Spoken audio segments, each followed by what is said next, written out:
So it was routine meeting every evening. But I was spared because that the constable helped me, that he told the other friend that he is not a criminal, he just studying books. So I was spared, I was not beaten. So I had a very difficult time, very, very difficult time. Anybody will lose patience. And I had a difficulty, financial difficulty. If I lose my job, I was only earning member in my family. So if I lose my job, there is nothing to support my family. And there was a chance, those days if you are put into a prison, you lose your job. The government law was that. So I was very scared about my job. And it's a long story. After explaining my position to the police commissioner, I explained them that I have not done any crime, I don't have any police record, I come from a good family, and my parents were in politics, so the police commissioner knew my parents, so he became a little bit soft.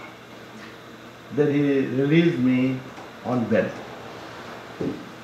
On bail, that you have to come every morning 10 o'clock in the police commissioner office, and you have to make attendance, and unless you are allowed to go, you cannot go. You have to remain there. If you are allowed to go, you can go. But so that way I have to remain in police commissioner office every day for 50 days.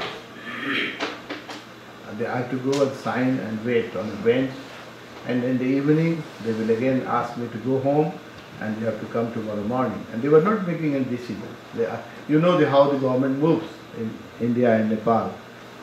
They move very slow. They don't make any decision. They keep things pending. No, so for 15 days they kept the case pending. They didn't make any decision. But what they did, that they asked someone in the office, deputy police commissioner, to go through the book and see what contains in those books. Are there anything to make explosive or anything political or anything anti-social? So the deputy police commissioner went through the book in those 15 days, and then he gave his report that these books does not contain anything about explosion and bombs. He could not understand because the books were so high philosophical. He could not find out something which is dangerous according to his understanding. So he said that no, there is nothing in the book which can prove that he want to make a political party or political organization. So then I was released after 2 weeks. 2 weeks of interrogation, torture, and much pain and frustration.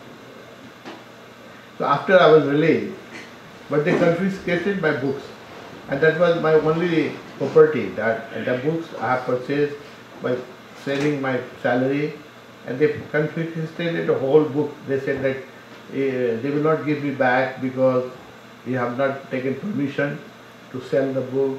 There was censorship those days, so you have to get censored the book. You have not made it censored, so the books are confiscated.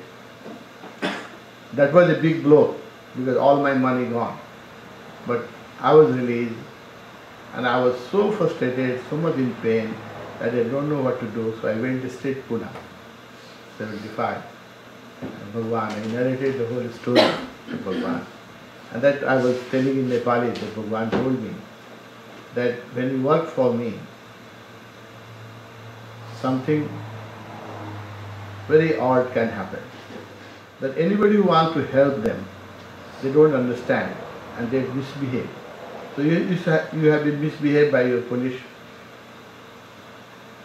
And it may happen again, Bhagwan said, that if you don't want to go into the torture, stop my work. Do your job, maintain your family. When you want to come. You can come to Pune, live with me. Live a normal life if you don't want to go to this torture. Because I cannot guarantee that in future there will be no torture. Because humanity is blind. And anybody who wants to help humanity behave very ugly way. So if you are ready to go through this torture, it may happen again, then all my blessings are with you and I will help you. And you will be succeed. You will be successful in creating communes and centers, but you will have to get ready to face opposition and face criticism. I cannot guarantee that people will not criticize you because you are working something noble.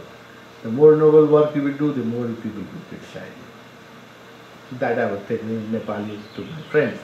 I was inspiring my people who had started the commune in Pokhara.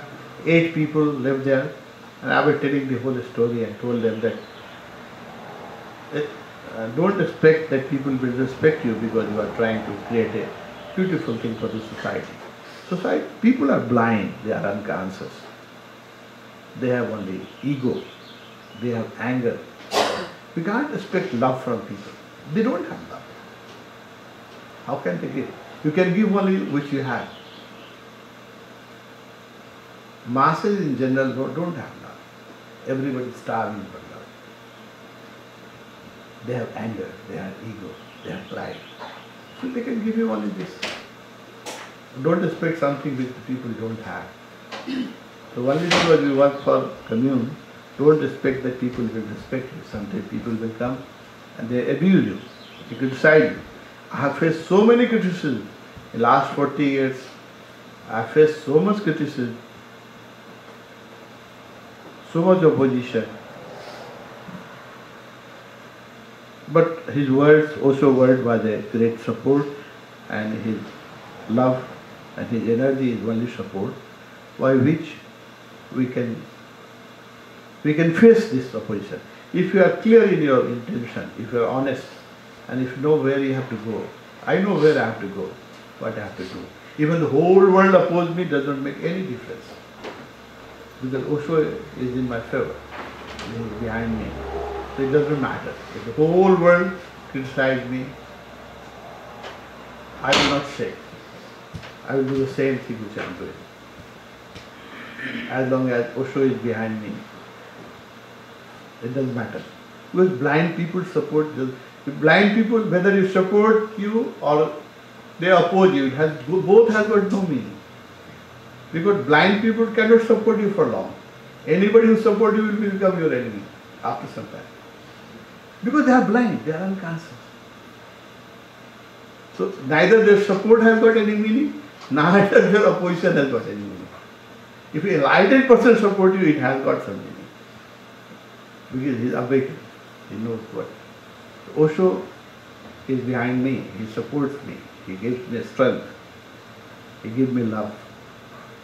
I don't care for others' opinion. And I have learned from my master, Osho never cared for the other opinion. Because if you start caring for blind people's opinion, you can't move an inch. There are thousands of people have thousands of opinions. They give you so much suggestion, so much advice. Free advice, free suggestion. So friends, we have silent explosion. I told you the story how there was the silence. So you have any question, anything to share? Otherwise we do some meditation.